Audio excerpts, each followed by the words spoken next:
어느 나라 왕의 실록 가운데 이런 얘기가 있습니다. 아버지가 돌아가시고 상을 치르던 이 아들이 이제 상주가 되었는데 장례는 치르지 않고 물가에 가서 물고기를 잡는 겁니다. 법도상 상을 당한 상주가 장례식 중간에 낚시를 한다라는 것은 불효막심한 일이지요. 그런데 대민순찰을 돌던 왕이 그 모습을 보고 그 상주, 그 아들을 꾸중합니다. 그러자 그 상주인 그 아들이 이렇게 얘기합니다. 아버지는 돌아가셨지만 어머니는 여전히 살아계시는데 몸이 쇠약해서 일어나지도 못하십니다. 그래서 제가 잉어 한 마리를 잡아 몸보신 해드리고 장례를 치르려고 이렇게 낚시를 하고 있습니다 라고 얘기합니다. 그러자 그 말을 들은 임금은 상중에 그는 참 효를 하고 있다 라고 이야기하면서 효자 중에 가장 큰 상을 그에게 내립니다. 그 소식을 듣고 불효자로 이름이 난 아주 유명한 사람이 자신도 아버지가 돌아가시자 똑같이 낚시를 하러 갑니다. 또한 대민순찰을 돌다가 왕이 그 장면을 보게 되는데 그 장면을 보고 이미 그가 불효자이고 왕에게 상을 받으려고 그렇게 하는 것을 안 신하가 그는 불효자입니다. 임금의 눈을 속이려고 하는 겁니다. 그렇게 상을 주시면 안 됩니다 라고 얘기합니다. 그럼에도 불구하고 왕은 이렇게 얘기합니다. 부모에 대한 효심은 흉내라도 내는 것도 귀한 것이다. 그러면서 상을 내렸다고 합니다. 사순절 네 번째 주일입니다. 오늘까지 이제 한 달이 지났습니다. 주님의 고난을 잘 묵상하시면서 여러분 사순절을 보내고 계십니까? 한번 우리의 삶을 돌아보기를 원합니다. 하지만 여러분 앞에 이야기한 대로 흉내만 내더라도 따라만 하더라도 우리 신앙과 믿음도 하나님께서 칭찬해 주시리라 저는 생각이 듭니다. 여러분 내 신앙이 조금 부족하면 옆에 신앙생활 잘하는 분 조금 쫓아가고 또 누군가가 나보다 더 믿음이 좋고 신앙의 삶 잘 살아가면 그 삶을 따라가려고 노력한다면 분명히 하나님께서 그 가운데 은혜와 복을 주실 것입니다. 저희는 그렇게 사순절 신앙을 보내고 있지만 하나님께서 다 이해하시고 알고 계시리라 생각합니다.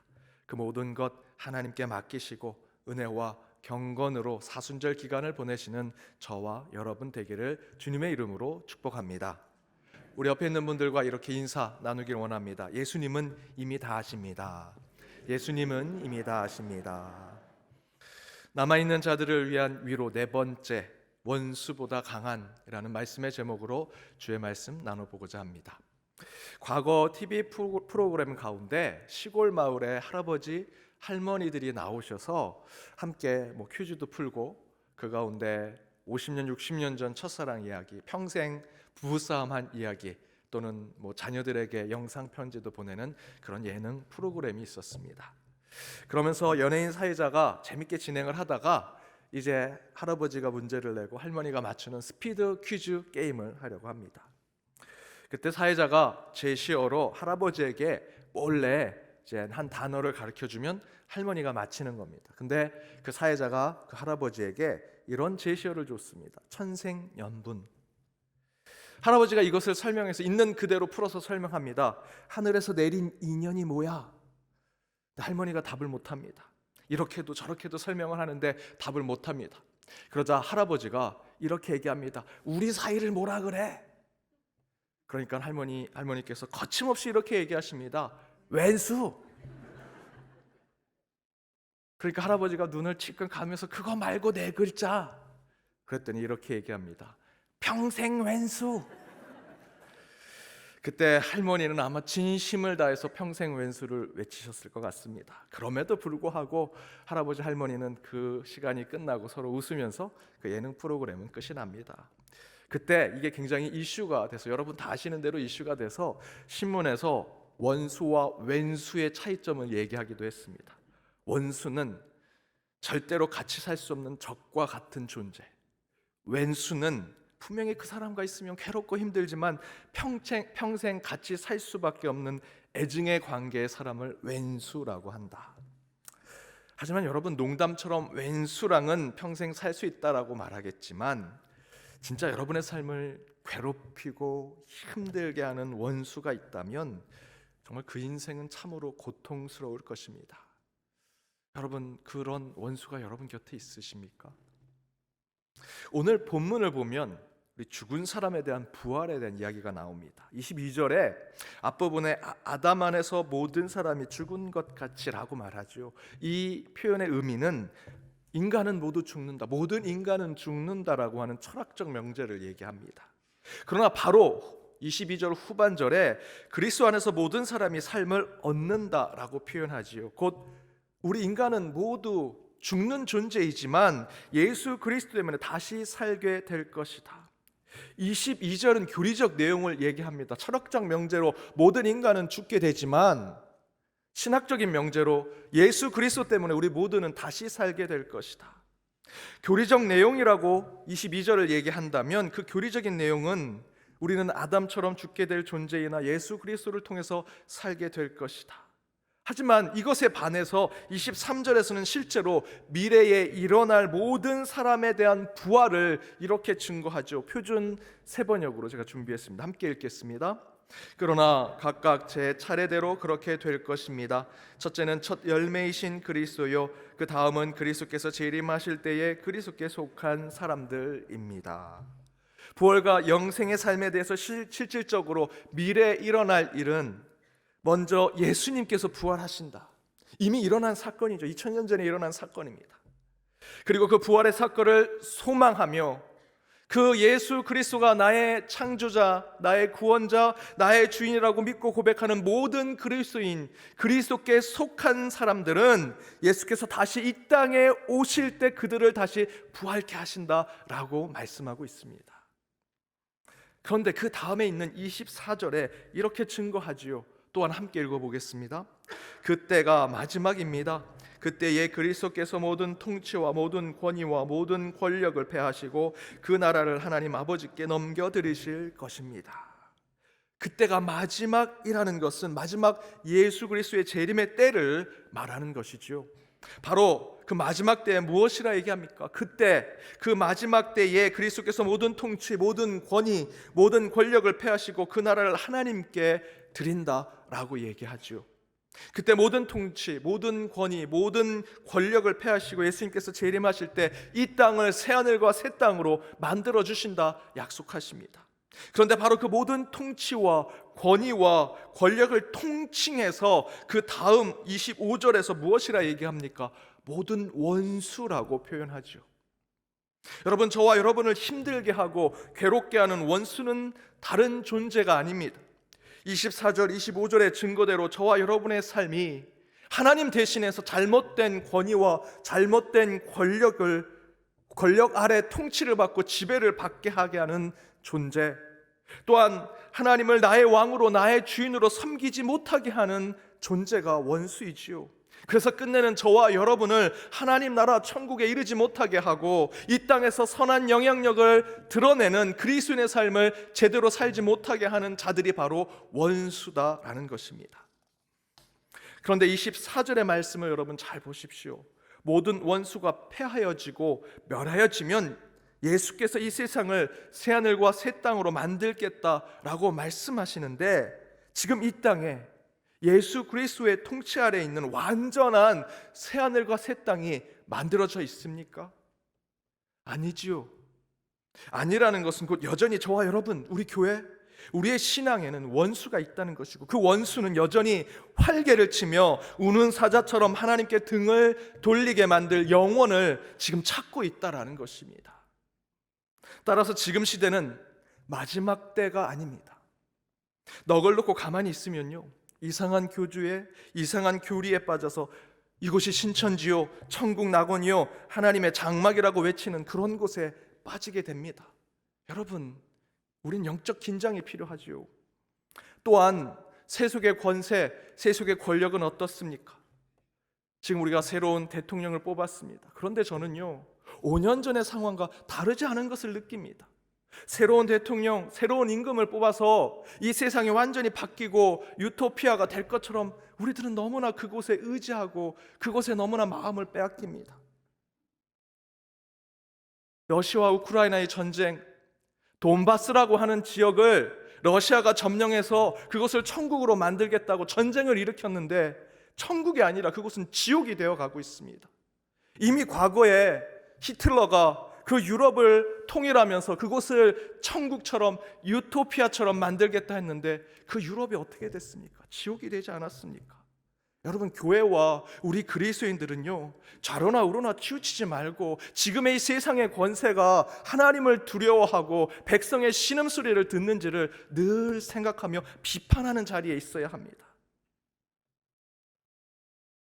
아직 주님의 재림이 이 땅에 이루어지지 않은 것이지요.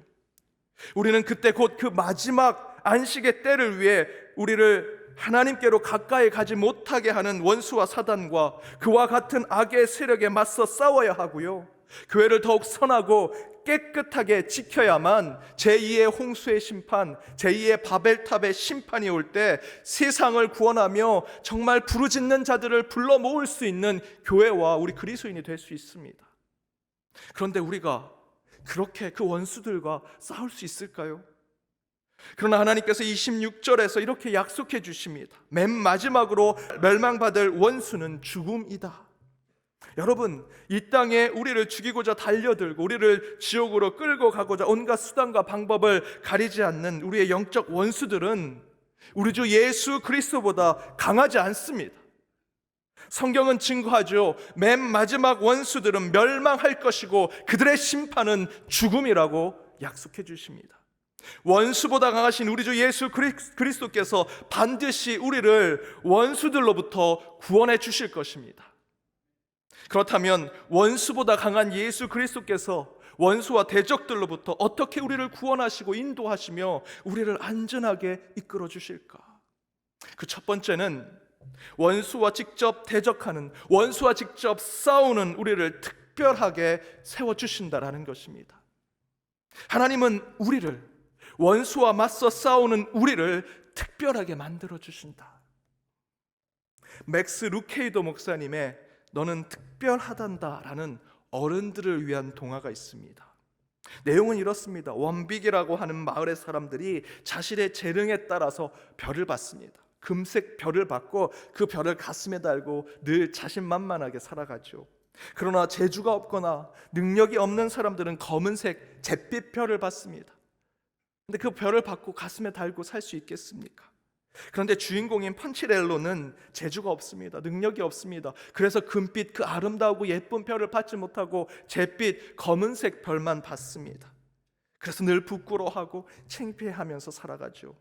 그러던 어느 날 루시아라고 하는 한 소녀를 만납니다. 그러나 루시아는 어떤 별도 가슴에 붙이지 않았음에도 불구하고 늘 자신만만하게 당당하게 살아갑니다. 그래서 묻습니다. 너는 어떻게 그렇게 별도 없이 자신만만하게 살아가니?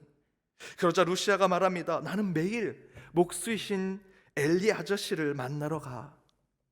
그래서 펀치렐로인 이 주인공도 그 목수 엘리 아저씨가 도대체 누굴까 궁금해서 저녁에 그곳을 찾아갑니다. 그곳에서 펀치렐로는 목수 엘리 아저씨를 만납니다. 엘리 아저씨가 얘기하죠. 펀치렐로야, 만나서 반갑구나. 펀치렐로가 얘기합니다. 제 이름을 어떻게 아세요?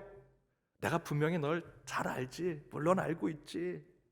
그러자 엘리 아저씨가 누구인지 궁금한 이 펀치렐로는 그 아저씨 옆에 앉아서 이런저런 얘기를 합니다. 그런 중에 이런 얘기를 합니다. 저도 좋은 별을, 예쁜 별을, 아름다운 별을 받고 싶은데 아무리 노력해도 잘 안 돼서 속상해요. 죄송해요. 그러자 엘리 아저씨가 말합니다. 얘야, 사과하거나 변명할 필요 없단다. 다른 사람이 너를 어떻게 생각하는지는 상관없어. 너에게 좋은 별, 나쁜 별을 주는 그 나무 사람들도 모두 너랑 똑같은 사람들일 뿐이란다. 펀치렐로야, 남들이 너를 어떻게 생각하느냐가 아니라 내가 어떻게 생각하느냐가 중요하단다. 난 내가 아주 특별하다고 생각해. 그러자 펀치렐로가 얘기합니다. 제가 특별하다고요? 저는 빨리 걷지도 못하고요, 높이 뛰지도 못합니다. 능력도 없고 재주도 없습니다. 제 몸은 여기저기 칠도 벗겨졌고요. 이런 제가 왜 특별합니까? 그러자 목수 엘리 아저씨가 이렇게 얘기합니다. 왜냐하면 내가 너를 만들었기 때문이지. 그래서 너는 내게 무척 소중하단다. 여러분, 저와 여러분이 누군가에게 욕먹기 위해서, 누군가에게 노예처럼 부림당하기 위해서, 누군가에게 비난받고 미움받고 조롱당하기 위해서 이 땅에 태어난 사람은 단 한 사람도 없습니다. 그런 목적으로 하나님이 이 땅에 저와 여러분을 보낸 이유가 없습니다.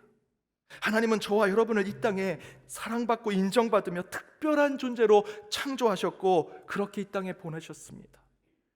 70억 인구 가운데 저와 여러분 모두가 그 70억 중에 단 한 사람으로 하나님에겐 특별한 존재입니다. 따라서 우리 주변에 나를 괴롭히고 힘들게 하는 원수와 대적이 있다면 그들의 행동, 그들의 악한 태도는 결코 하나님의 뜻이 될 수 없습니다. 대적해서 저항해서 싸워야죠. 따라서 하나님은 그런 원수에 대해서 단호한 심판을 하실 것을 성경 말씀을 통해 약속해 주십니다. 그런데 하나님은 그런 우리를 괴롭히고 힘들게 하는 원수와 대적에 대한 심판을 수행하기 위해서 가장 먼저 능력을 주시는 것이 바로 그 원수와 대항해 싸울 저와 여러분이라는 겁니다. 여러분, 우리는 하나님 앞에 특별한 존재입니다. 하나님이 창조한 유일한 존재라는 것이지요. 따라서 우리의 형상을 괴롭히고 힘들게 하는 원수에 대해서 하나님은 이미 하실 수 있다면 오늘 말씀대로 하나님이 심판하실 수 있지요. 하지만 먼저 우리 자신에게 원수와 싸울 능력과 힘을 저와 여러분에게 주신다라는 것입니다. 그것이 여러분 앞에 있는 여러분을 힘들게 하는 그 원수가 때로는 사람이든 여러분 몸속에 있는 질병이든 어떤 관계의 깨어짐이든 어떤 문제이든 간에 하나님은 지금 내 앞에 있는 원수와 같은 어떤 문제를 나를 통해서 이기게 해주신다는 것입니다. 사실 우리 원수는 거대해 보이고 도저히 이길 수 없는 존재처럼 느끼게 될 때가 많습니다. 그러나 너는 특별하단다라는 하나님의 음성을 듣고 주의 자녀가 된 자들인 우리는요, 더 이상 원수와 대적을 우선해서 보서는 안 됩니다. 물론 귀신이 나타나고 나보다 힘센 사람이 나타나고 나를 협박하고 박해하는 자가 나오면 그를 먼저 보게 되어 있죠. 그 원수를 먼저 보게 되어 있습니다.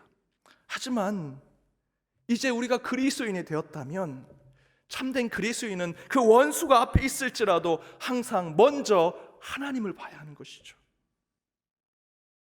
그 다음에 너는 특별하단다라는 동화처럼 하나님이 특별하게 창조하신 나 자신을 그 다음에 봐야 합니다.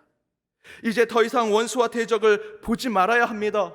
원수가 우리 앞에 섰을 때 그 원수가 두려워서 그를 보는 것이 아니라 먼저 하나님을 보고 그 하나님이 특별하게 창조하신 내 자신을 봐야 한다는 것입니다. 그때 우리는 원수보다 가장 성령님이 주시는 능력을 얻고 그 원수와 맞서 싸워 이기는 힘을 갖게 되리라 저 믿습니다. 그 증거가 다윗입니다. 다윗은 도저히 골리앗을 이길 수 없는 자지요. 골리앗과 비교하면 가망이 없습니다. 그러나 다윗은 골리앗을 보고 가지 않습니다. 그 원수를, 그 대적만을 보고 가지 않습니다. 골리앗을 보았다면 다윗이 물맷돌 5개를 준비하지 않았겠죠. 그 골리앗을 쓰러뜨리려면 그 몸통을 뚫을 수 있는 큰 칼이 필요하고 창이 필요하고 그 키가 큰 나보다 3배나 큰 그를 위해 쓰러뜨리려면 더 큰 무기가 필요하다 생각했겠죠. 하지만 다윗은요, 물맷돌 5개만 준비했습니다. 여러분, 성경을 보십시오. 다윗이 골리앗과 싸우겠다고 하니 사울 왕이 처음에는 넌 안 돼 라고 얘기하죠. 하지만 하다 안 되니 이 사울 왕도 그 다윗을 보내게 됩니다. 그때 사울 왕이 어떻게 합니까? 사무엘상 17장 38절에 보니 자신의 군복, 투구, 자신의 갑옷을 다윗에게 입힙니다. 그러나 39절, 40절의 말씀에 보니 다윗이 칼을 군복 위에 차고는 익숙하지 못하므로 시험적으로 걸어보다가 사울에게 말하되 익숙하지 못한 이것을 입고 가지 못하겠나이다 하고 곧 벗고 손에 막대기를 가지고 시내에서 매끄러운 돌 5개를 골라서 자기 목자에 재고 곧 주머니에 넣고 손에 물매를 가지고 블레셋 사람에게 나아갔다라고 증거하죠. 사울 왕의 갑옷과 투구는 얼마나 강하겠습니까? 왕을 지키는 옷인데요, 아마 칼도 뚫지 않는 정말 강한 갑옷과 투구였을 것입니다. 그러나 다윗은요, 단호하게 거절합니다. 자기 몸에 맞지 않고 익숙하지 않은 것이죠. 그러면서 다윗이 본 것이 무엇입니까? 자기 자신을 보고 있죠. 내 손에 맞는 것, 내 손에 쥐어질 수 있는 것, 내게 맞는 것, 다윗에게 맞는 것, 하나님이 다윗에게만 주신 특별한 그것을 다윗은 보았습니다. 남이 갖고 있는 큰 창, 남이 갖고 있는 무서운 무기들, 그걸 가지고 있으면 저 대적과 싸워 이기겠지. 아니요, 내가 가지고 있는 것, 하나님이 내게만 특별히 주신 것, 다윗은 그것을 보고 있더라는 것입니다. 사람들 보기에는 그것이 연약하고 모자라게 보일 수 있습니다. 문맷돌 5개, 그걸로 뭘 해서 싸울 수 있을까? 그러나 여러분, 하나님은 우리가 원수와 대적과 싸우기 위해서 우리를 특별하게 창조하셨습니다. 우리를 특별하게 창조하시고 만드셔서 원수와 싸우게 하신다는 것은 다른 것이 아닙니다. 하나님이 내게 주신 능력, 여러분에게 주신 재능, 여러분에게 주신 그 경험과 생각과 그 힘으로 여러분이 가지신 것으로 싸워 이기게 해주신다는 것입니다. 다윗은 절대로 사울 왕의 갑옷과 칼을 들고 싸우지 않았습니다.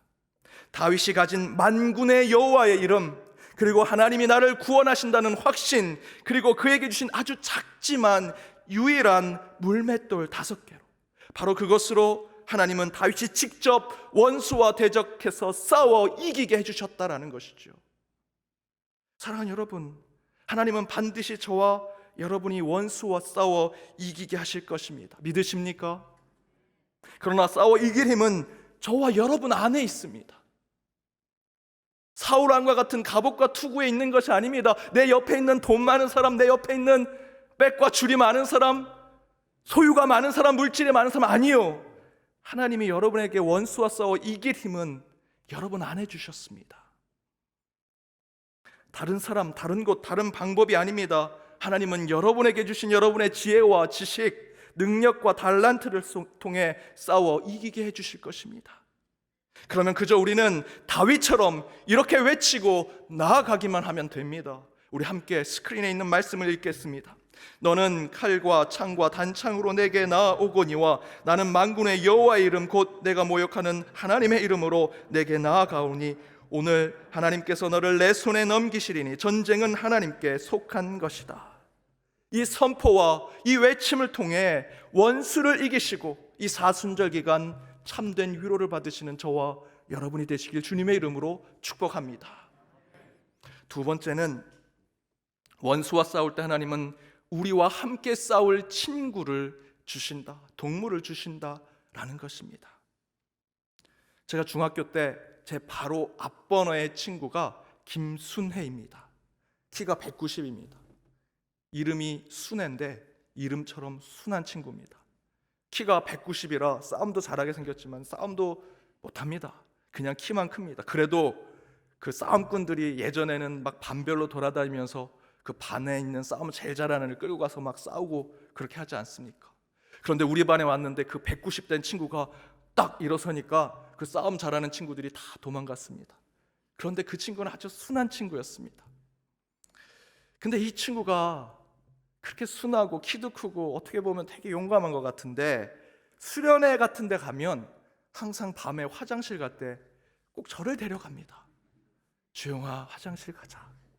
너 혼자 갔다 와. 뭐가 무서워, 불 다 켜 있는데. 그래도 같이 가자. 저도 착하죠. 다 따라갔습니다. 그 친구가 화장실 가면 뭐 특별한 거 하는 거 없습니다. 문 밖에서 그냥 기다리고 있습니다. 볼일 보는 거 끝까지 기다렸다가 같이 그냥 가는 겁니다. 그렇게 중학교 내내 그 친구가 수련회 갈 때 제가 앞번호, 뒷번호 서로 그래서 같이 잠을 자면 화장실 갈 때마다 제가 항상 따라가 줬습니다. 그런데 대학 가서 제가 이 김순애 친구를 우연하게 동네에서 만났습니다. 그래서 카페에 가서 이런저런 얘기를 하다가 야, 너 아직도 화장실 갈 때 누구 데려가냐? 라고 물었습니다. 그러자 이 친구가 이젠 그러지 않는다 라고 하면서 그때 왜 나를 화장실 갈 때 데려갔는지를 이렇게 얘기합니다. 어린 시절에 화장실에 이 친구가 빠졌는데 밖에 아무도 없어서 죽기 직전까지 가려고 하다가 간신히 구출이 됐다라고 합니다. 그때 이 트라우마가 생긴 거죠. 그래서 낮에는 괜찮은데 밤에 화장실 갈 때 혼자 가기가 마음으로 힘든 겁니다. 공포심이 생긴 겁니다. 그래서 누굴 데려가나 했더니 같은 자기 뒷번호인 제가 보이고, 그러니까 그냥 저를 데려가는데 또 가자고 하면 항상 순순히 따라가고 그래서 항상 저를 데려갔다는 겁니다. 그러면서 그때 그렇게 네가 가져서 마음 편하게 화장실 가고 그 이후에는 그 트라우마가 없어졌다라고 얘기합니다. 뭘 그런 걸 가지고 고마하냐고 그냥 서로 웃으면서 지나갔는데, 제가 목사가 되고 나서 그때 그 이야기를 반추해 보니 참 이야기가 중요하다라는 생각이 들었습니다. 별것은 아니지만 함께 해주고 함께 가주는 것이 트라우마를 이기게 하고 공포도 극복해 주더라는 것이죠. 제가 한 건 아무것도 없습니다. 그저 화장실 가는데 문 밖에서 기다려주는 것밖에 없었습니다. 그럼에도 불구하고 함께 따라가 줬더니 이 친구가 그 마음의 고통을 이겨내더라는 것이죠. 여러분, 화장실을 함께 가는 것만으로도 우리는 두려움과 공포를 이겨낼 수 있습니다. 그런데 누가 원수와 대적과 싸운다고 하면 당연히 우리가 함께 싸워야지요. 함께 하면 슬픔도 반이 되고요, 아픔과 두려움도 반이 된 것을 저와 여러분이 경험해서 알고 있지 않습니까? 당연히 누군가가 원수와 대적과 싸울 때 함께 싸워주고 함께 맞서준다면 반드시 그 원수와의 싸움 가운데 승리하게 되리라 저는 믿습니다. 제가 부임하고 교단의 불의한 결정에 설교를 했고 그것 때문에 고소를 당했습니다. 적어도 그때 그 설교에 대해서 세상 앞에 저는 부끄러움이 없었습니다. 전 당당했습니다. 그러나 제가 더 당당하고 자신 있게 나아갈 수 있었던 이유는 바로 여러분 때문이었습니다.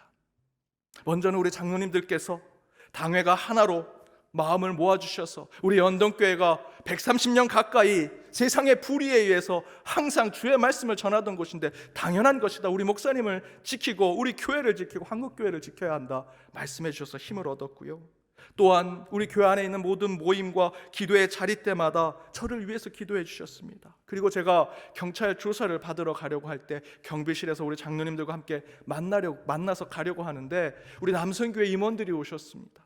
그 가운데 함께 저를 위해서, 제가 그분들을 위해 기도해 줘야 되는데 그분들이, 성도님들이 저를 위해서 기도해 주십니다.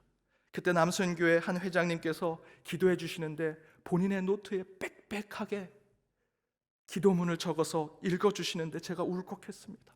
눈물이 나올 뻔했습니다. 사실은 울어야 되는데 그 자리에서 울고 눈이 뻘겋게 하고 경찰 조서를 받으면 제 마음이 약해질 것 같아서 그 눈물을 꾹 참고 기도 가운데 아멘으로 나아갔습니다. 그리고 당당히 조사를 받고 나왔습니다. 그때 저는 이런 깨달음을 갖게 됐습니다. 연동교회가 나의 친구구나. 연동교회가 고난 당하는 자들의 친구이구나. 이제 내가 우리 연동교회 성도님들에게 그런 친구, 그런 동무가 되어줘야겠다. 이들이 있으면 나는 당당하게 하나님의 의를 위해서 싸워 나아갈 수 있겠구나. 여러분, 함께하면 원수를 이길 수 있습니다. 저는 시편 119편 이 말씀을 참 좋아합니다. 63절 함께 읽어보겠습니다. 나는 주를 경외하는 모든 자들과 주의 법도를 지키는 자들의 친구라. 이렇게 우리가 서로 친구가 되고 동무가 된다면요, 원수를 무수할 이유가 없지요. 우리가 함께하면 이겨낼 수 있습니다. 더불어 곳곳의 성경의 말씀에서 우리 하나님께서 우리와 함께 하시고 우리의 친구가 되어주신다 말씀하시지요. 주님이 우리와 함께 하시면 어떤 것이 두렵겠습니까? 원수와 대적과 맞서 싸워 반드시 이기게 될 것입니다. 사랑하는 여러분, 여전히 저와 여러분이 남아있는 자로 이곳에 있다면 그 이유는요, 우리 앞에 있는 우리의 원수, 하나님 나라의 대적에 맞서 싸우라고 저와 여러분을 주님께서 이 땅에 남겨주신 것입니다. 그러나 여러분, 두려워하지 마십시오. 우리 예수님께서 원수보다 강하십니다. 원수보다 강하신 우리 주 하나님께서 반드시 저와 여러분 안에 특별한 능력을 주실 거고요, 또한 저와 여러분이 함께 그 원수와 대적에 맞서 싸울 때, 만군의 여호와 이름으로 맞서 싸울 때 승리하고 이기는 능력을 우리에게 주시리라 믿습니다. 그렇게 원수보다 강하신 주님만을 의지하며 사순절 4번째 주간 주께서 주시는 위로로 나아가는 저와 여러분이 되시길 주님의 이름으로 축복합니다. 기도하시겠습니다. 위로의 하나님, 사순절 4번째 주일 남아있는 자들을 위해 주시는 위로의 말씀 가운데 세상의 원수와 대적에 맞서 싸울 능력과 힘을 주실 줄 믿사오니 원수보다 강하신 예수 그리스도를 통해 승리하는 한 주가 되게 하여 주옵소서. 먼저 우리를 주님의 형상대로 창조하셔서 우리가 가진 재능과 능력, 지혜로 원수에 맞서 싸우게 하시고 우리의 친구들과 합력하고 협력하며 함께하여 반드시 대적에 맞서 이기고 승리하는 자들이 되게 하여 주옵소서. 주께서 우리를 이 땅에 남은 자들로 세우셨사오니 이 가운데 주의 복음을 전하게 하시고 주님의 능력을 전하는 자로 세움받아 나아가기를 간절히 바라오며 이 모든 간구 예수님의 이름으로 기도드립니다. 아멘.